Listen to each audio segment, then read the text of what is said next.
Hello everyone. सो आज मैं आपके साथ शेयर करूंगा dos and don'ts in your BS6 bikes and scooters, यानी कि मेंटेनेंस कैसे करनी है आपको अपनी गाड़ी की। बिकॉज आप इतना पैसा अगर फंसा रहे हैं कार्बोरेटर वाली गाड़ियों से, BS6 की जो फ्यूल इंजेक्शन सिस्टम वाली गाड़ियां हैं वो कतई जहरीली महंगी हैं।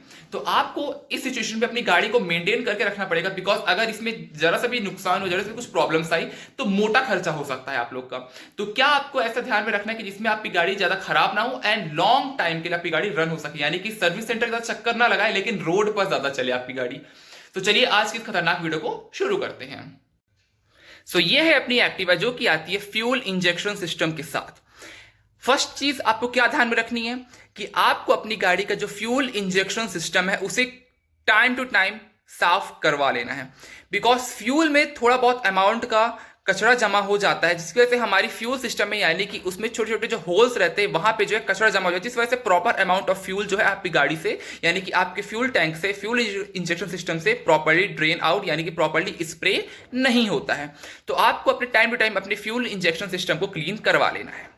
सेकेंड पॉइंट की बात करते हैं तो अपनी गाड़ी को बार बार स्टार्ट करने की कोशिश मत कीजिए। अब इसमें क्या है, जैसे कि आपने ध्यान दिया होगा कार्बोरेटर वाली जो गाड़ियां रहती थी उसमें अगर आप अपनी गाड़ी को सेल्फ से स्टार्ट करते थे और अगर वो नहीं हो रही है तो आपने अपनी गाड़ी को किक से स्टार्ट कर ली, तो आपकी गाड़ी जो है किक से स्टार्ट हो गई। बट यहां पे ध्यान देने वाली बात यह है कि आपको अपनी गाड़ी को बार बार किक से या फिर सेल्फ से स्टार्ट नहीं करना है, क्योंकि इसमें जो बैटरी कंपोनेंट रहता है वो सारा ECU से कनेक्टेड रहता है, यानी कि इसमें जितने भी सेंसर्स रहते हैं वो सारे ECU से कनेक्टेड रहते हैं, जिसकी वजह से क्या होता है कि अगर आप बार बार अपनी गाड़ी को स्टार्ट करेंगे तो कोई भी सेंसर फॉल्ट में जा सकता है, यानी कि आपके कोई भी सेंसर जो है वो फॉल्टी हो सकते हैं। तो ध्यान में आपको ये रखना है कि आप बार बार अपनी गाड़ी को पुश स्टार्ट या फिर किक से स्टार्ट करने की कोशिश ना करें। हो सके जितना पॉसिबल हो सके अपनी गाड़ी की जो बैटरी है उसका रिप्लेसमेंट कर दे। अगर अंडर वारंटी है तो उसको आप रिप्लेस करवा सकते हैं। तो ये चीज आपको खास ध्यान में रखनी, बिकॉज के सारे सेंसर्स जो है बैटरी से ऑपरेटेड होते हैं, बैटरी से कनेक्ट होते हैं, एंड मेन जो है ECU वो थोड़ा सा फॉल्टी हो सकता है। इस वजह से आपको अपनी गाड़ी का जो बैटरी है उसको थोड़ा सा चेंज करवा लेना है। अब नेक्स्ट बात करते हैं कि अपनी गाड़ी में प्रॉपर अमाउंट ऑफ फ्यूल ना रखना। क्या होता है कि आपने हर जगह सुना होगा, फिर मेरी वीडियोस ही आपने देखी होगी, मैं हमेशा कहता हूं कि अपनी गाड़ी में 1.5 से 2 लीटर का फ्यूल आपको अपनी गाड़ी में रखना है, या तो फिर 1 से 1.5 लीटर का फ्यूल अपनी गाड़ी में रखना ही रखना है।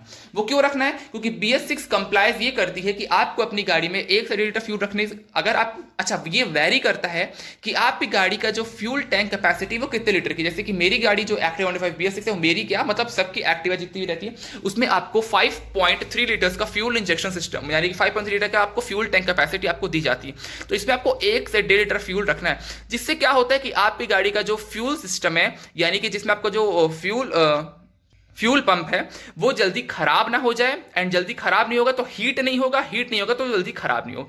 तो कुल मिला के बात ये है कि आपको अपनी गाड़ी के BS6 अगर आपके पास बाइक है तो मान लीजिए अगर उसी टंकी 11 लीटर के तो आपको उसमें 3 लीटर फ्यूल या फिर 4 लीटर फ्यूल अपनी गाड़ी में रखना ही रखना है।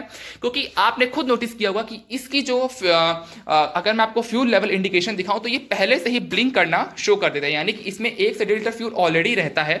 लेकिन अभी मेरे में देखिए 2 स्टिक आपको अभी शो कर रहा है, यानी कि जब भी मेरी गाड़ी जो है टिल्ट पोजीशन पे यानी कि एक स्टैंड में लगी हुई है, लेकिन फिर भी जो ये 2 लीटर फ्यूल शो कर रहा है, यानी कि अभी इस गाड़ी में 2.5 से 3 लीटर फ्यूल है। 5.3 लीटर्स की टंकी, इसमें 2.5 से 3 लीटर फ्यूल है, लेकिन फिर भी अभी 2 डंडी शो कर रहा है, 2 ब्लिंकर यहाँ पे आपको शो कर रहा है। तो यहाँ पे अभी सिचुएशन ये हो जाएगी कि जैसे इसका एक डंडी खत्म होगा और जैसे थोड़ा अगर 1 से 1.5 लीटर फ्यूल बचा रहेगा तो ये ब्लिंक करना शुरू कर देगा, यानी कि आपको ये गाड़ी पहले से ही इंडिकेशन देना शुरू कर देती है कि आपको अपनी गाड़ी का अब जो है फ्यूल को टॉप अप करवा लेना है। नेक्स्ट बात करते हैं एडल्टरेटेड फ्यूल, यानी कि आप लोग क्या करते हैं एडल्टरेटेड फ्यूल को अपनी गाड़ी में फिल करवा लेते हैं, जिसकी वजह से क्या होता है कि आपका फ्यूल इंजेक्शन सिस्टम जो है जाम होने लग जाता है, एंड फिर आप कंप्लेन करते हैं कि आपका फ्यूल इंजेक्शन सिस्टम जल्दी से खराब हो गया।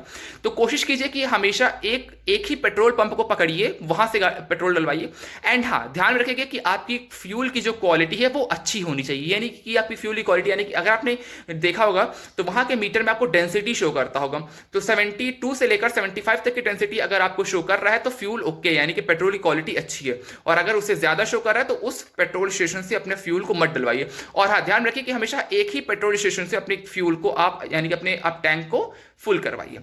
नेक्स्ट बात करते हैं कि proper maintenance of your vehicle. बहुत लोग क्या करते हैं अपनी गाड़ी को प्रॉपर मेंटेन ही नहीं करते हैं। अब मेंटेन से मेरा मतलब ये है कि अभी बारिश का मौसम चल रहा है। अब बारिश के मौसम में क्या होता है कि जो सबसे मेन कारण होता है इस गाड़ी में जो कि ये है कि उन लोग की चाबी जो है यहाँ पे फंस जा रही है, यानी अब देखिए मेरी कितनी ग्लाइडली निकल रही, देखिए आप अगर साउंड सुनने की कोशिश करें, मैं आपको साउंड सुनाता हूँ कि कितनी स्मूथली मेरी जो चाबी है वो किससे निकल रही, देखिए हल्का सा मैं प्रेशर लगाऊंगा, ये आराम से निकल रही है। वो ऐसा क्यों हो रहा है? बिकॉज मैं खुद जानता हूं कि बारिश का मौसम है, और बारिश के मौसम में आपकी जो चाबी को, एक बार मेरी चाबी फंस चुकी है, तो मैं उस सिचुएशन से कैसे बाहर निकला हूं, और ऑलरेडी उस वीडियो पे बहुत ज्यादा रिस्पॉन्स आप लोगों ने दिया, तो थैंक यू सो मच। तो आपको क्या करके रखना है कि अपनी गाड़ी में हमेशा जो ये लॉकिंग मैकेनिज्म है, इसमें आपको हल्का सा ऑयल डाल के रखना है, जिससे क्या होता है ये ग्लाइडली परफॉर्म करते हैं, यानी कि स्मूथली फंक्शन करते हैं, जिसकी वजह से क्या होता है कि आपकी चाबी जो है इसमें फंसती नहीं है। अब नेक्स्ट बात करते हैं प्रॉपर मेंटेनेंस। अब मेंटेनेंस में ये मेंटेनेंस में तो ये भी आ गया, एंड मेंटेनेंस में जो कि मेन चीज आती है वो है proper amount of engine oil. अब प्रॉपर अमाउंट मैंने क्यों बोला? बिकॉज क्या होता है कभी कभी किसी का गाड़ी का इंजन ऑयल तो परफेक्ट कंडीशन में होता है, लेकिन प्रॉपर अमाउंट में नहीं होता है, जिसकी वजह से होता ये है कि गाड़ी जो है आपकी इंजन जो जल्दी ज्यादा हीट होने लग जाता है। तो अपनी गाड़ी का इंजन ऑयल जो है उसके अमाउंट को चेक कीजिए। अगर आपकी गाड़ी का इंजन ऑयल का अमाउंट जो है वो बहुत परफेक्ट है, तब तो फिर कोई नीड नहीं है। एंड अगर आपकी गाड़ी में इंजन ऑयल बहुत टाइम से चेंज नहीं हुआ, तो अपनी गाड़ी का engine oil time to time change करवाइए, ऑयल फिल्टर चेंज करवाइए, एयर फिल्टर चेंज करवाइए। अब बहुत लोग बोलते हैं भाई मतलब बहुत जल्दी आप बोल देते हो एयर फिल्टर चेंज करवाने के लिए। इंजन जो है वो प्रॉपर ऑक्सीजन को ब्रीद करता है। अब ब्रीद करता है तो ये है कि आपकी गाड़ी में अच्छा एयर फिल्टर होना चाहिए। अगर अच्छा एयर फिल्टर नहीं होगा तो जल्दी आपका कम इंजन जो वो हीट होगा, और आपको कम परफॉर्मेंस मिलेगी। आपका इंजन हीट भी हो, कम परफॉर्मेंस मिलेगी, और आपकी गाड़ी आपको लगेगा कि अरे यार मेरी गाड़ी में मैंने अभी तो सर्विस करवाई थी, लेकिन ये गाड़ी मेरी को अच्छी परफॉर्मेंस क्यों नहीं दे रही है।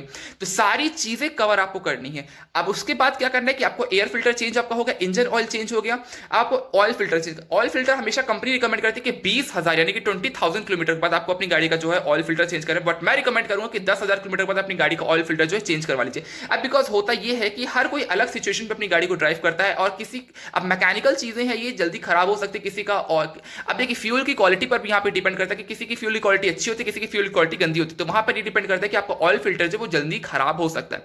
तो रिकमेंड मैं यही करता हूं कि 10,000 किलोमीटर अपनी गाड़ी का जो है ऑयल फिल्टर आप वो चेंज करवा लीजिए। अब नेक्स्ट बात करते हैं कि अपने गाड़ी में एक ample amount of tyre pressure को मेंटेन कीजिए। कि क्या होता है कि अगर आप एम्पल अमाउंट यानी कि proper amount of tyre pressure को मेंटेन नहीं करेंगे, जिसकी वजह से क्या होगा कि आपको परफॉर्मेंस में लॉस मिलेगा, आपकी गाड़ी प्रॉपर वो जो है वो खींच नहीं पाएगी आप लोगों को, और आपको लगेगा कि परफॉर्मेंस ड्रॉप मुझे मिल रहा है। ना ज्यादा हवा भरवाने की कोशिश कीजिए, ना कम हवा भरवाने की कोशिश कीजिए। रिकमेंडेड पीएसआई आपको अपनी सर्विस बुक मिल जाएगी, एंड उससे आप 1-2 पीएसआई ऊपर ही जाइए। बिकॉज क्या होता है कभी कभी हम डबल चलते, कभी कभी हम सिंगल चलते हैं, तो गाड़ी को सिंगल पर्सन चलने के लिए आपको रिकमेंडेड पीएसआई आपको वो प्रीफर कर दे। लेकिन हमेशा मैं ये रिकमेंड करता हूं कि अगर आपको कंपनी 30 पीएसआई बोले तो आप फ्रंट में 31 या 32 करवा लीजिए, उससे ज्यादा भी मत करें। बिकॉज क्या होता है टायर पे काफी ज्यादा लोड पड़ता है, एंड अगर कोई स्पीड ब्रेकर्स आएगा तो आपको फट से ऊपर नीचे यानी कि आपको काफी ज्यादा झटके महसूस होंगे। और बारिश का मौसम चल रहा है तो एक और टिप आपको देना चाहूंगा, अपनी गाड़ी पे नीचे के साइड में ज्यादा ग्रीस मत लगाइए। अपनी गाड़ी को अगर आप वॉश किए तो इसमें एक बार ऑयल लगा दीजिए, ग्रीस में, क्योंकि ग्रीस क्या होगा मिट्टी पकड़ेगी, मिट्टी पकड़ेगा तो क्या होगा कि आपकी गाड़ी के अंदर अंदर तक मिट्टी चली जाएगी। यानी कि ब्रेक्स के पार्ट में अगर मैं बात करूं तो अगर आपकी गाड़ी पे ग्रीस लगा तो उसे वॉश आउट कर दीजिए। बिकॉज क्या होता है गाड़ी कीचड़ वगैरह में जाती है, जिसकी वजह से क्या होता है ब्रेक्स वगैरह में मिट्टी उट्टी लग जाती है। तो ये है आपको अपनी गाड़ी को प्रॉपर मेंटेन किस प्रकार करना है। सबसे मेन आपकी गाड़ी का वो है जो कि है आपकी बैटरी। बैटरी से आपको खिलवाड़ बिल्कुल नहीं करना है। अगर आपकी बैटरी पुरानी या फिर बेकार हो चुकी है तो उसे चेंज करवाने का ट्राई कीजिए, एंड अपनी गाड़ी को प्रॉपर टाइम मेंटेन करके रखिए। या फिर आप खुद चेक कर सकते हैं। अब मैं आपसे ये बोलना चाह रहा हूं कि आप अपनी गाड़ी को खुद से कैसे चेकआउट कर सकते हैं। बिकॉज होता यह है कि आप अपनी गाड़ी को ड्राइव तो कर रहे हैं, लेकिन आप अपनी गाड़ी को खुद को पता नहीं लगता कि यार मेरी गाड़ी में कमी क्या है। आप कमी को आप किस तरह पहचानेंगे? सबसे पहले कि आप देखिए कि आपने अपनी गाड़ी को कब अपनी गाड़ी का इंजन ऑयल आपने चेंज करा। फॉर एग्जांपल मैंने अपनी गाड़ी का आज इंजन ऑयल चेंज करवाया, अब 3 महीने हो गए, क्योंकि 3 महीने तक मैक्सिमम कोई नहीं करवाता अपनी गाड़ी का इंजन ऑयल चेंज। अब 3 महीने आपके हो चुके हैं, तो 3 महीने में आपको ये ध्यान में रखना है कि 3 महीने मेरी गाड़ी कितनी चल चुकी है। मैं रिकमेंड करता हूं कि 1500 से लेकर 2000 किलोमीटर पर अपनी गाड़ी का आपको इंजन ऑयल चेंज करवा लेना। और ये मैं ही नहीं, हर कोई रिकमेंड करता है। और अगर कोई आपसे ऐसा बोल रहा है कि 1500 किलोमीटर अपनी गाड़ी का इंजन ऑयल चेंज नहीं करवाना चाहिए, तो उसको मेरे से मिलवा दीजिएगा, मैं अच्छे से उनसे निपट लूंगा। तो मैं ये कह रहा हूं कि 1500 किलोमीटर में आपको अपनी गाड़ी का इंजन ऑयल अच्छे से चेंज करवा लेना है। एंड अगर आपकी गाड़ी के 3 महीने हो गए, आप भूल चुके हैं कि यार मेरी गाड़ी का इंजन ऑयल चेंज कब होता है, आपने नोट भी नहीं किया एंड आपने किलोमीटर भी नोट नहीं किया, तब आपको क्या करना है कि जब अपनी गाड़ी को ड्राइव करेंगे ना, तो आपको एक अलग तरीके से आपको एक हल्का सा फ्रीली परफॉर्मेंस आपको देखने के लिए नहीं मिलेगा। सॉरी, एक मैसेज आ गया था जिसकी वजह से वीडियो जो है वो पॉज हो गया था। तो एक फ्री परफॉर्मेंस आपको अपनी गाड़ी में देखने के लिए मिलेगा। तो ये सारी चीजें आपको चेकआउट करनी है कि आपकी गाड़ी में क्या प्रॉब्लम आ रही है, क्या प्रॉब्लम नहीं आ रही है। बहुत लोग बोलते हैं कि एयर फिल्टर 5,000 6,000 भाई 10,000 किलोमीटर हम चेंज करवाते, भाई आपकी मर्जी, आप करवाइए चेंज, लेकिन मैं रिकमेंड आपको यही करता हूं कि 2,500 से 3,000 किलोमीटर अपनी गाड़ी का जो एयर फिल्टर उसे चेंज करवा लीजिए, या फिर आप खुद से डू इट योरसेल्फ, यानी कि खुद से आप खुद चेकआउट कर सकते हैं कि एयर फिल्टर जो है कितना जैम हो जाता है, यानी कि उसमें इतना ज्यादा काई और इतना ज्यादा ऑयल जमा हो जाता है, क्योंकि क्या होता है वो विस्कस टाइप का आपको एयर फिल्टर में प्रोवाइड किया जाता है BS6 गाड़ियों में, तो इतना ज्यादा जाम हो जाता है कि वो देखने में अच्छा नहीं लगता, एंड सेकेंडली उससे ऑक्सीजन प्रॉपर्ली यानी कि एयर का फ्लो ही प्रॉपर्ली नहीं होगा। तो आपको अपनी गाड़ी का time time air filter, oil filter, engine oil, अपनी गाड़ी का आपको बैटरी मेंटेनेंस, ये सब चीजें करनी है। तो ये है आपका डूज एंड डोंट्स अपनी BS6 बाइक्स एंड स्कूटर्स में। होप सो वीडियो पसंद आई होगी। Thank you so much for watching, love you all guys, bye.